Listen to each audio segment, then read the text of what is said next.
द्रोणाचार्य रमाकांत आचरेकर यांच्या स्मृती स्मारकचे अनावरण आज संध्याकाळी मुंबईतील शिवाजी पार्कवर भारतरत्न सचिन तेंडुलकर आणि मनसे अध्यक्ष राज ठाकरे यांच्या हस्ते होणार आहेत। या अनावरणाची संपूर्ण तयारी झाली आहे। तर सचिन तेंडुलकर आणि राज ठाकरे यांच्या उपस्थितीत आज संध्याकाळी 5 वाजता रमाकांत आचरेकर यांच्या स्मृती स्मारकचे अनावरण इथे होणार आहे।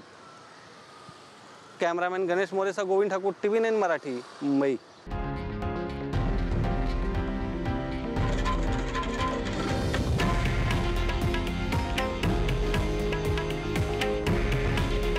हे आहे देशातील नंबर 1 न्यूज नेटवर्क आणि आपण पाहत आहात TV9 मराठी। काळजी तुमची, हित महाराष्ट्राचं।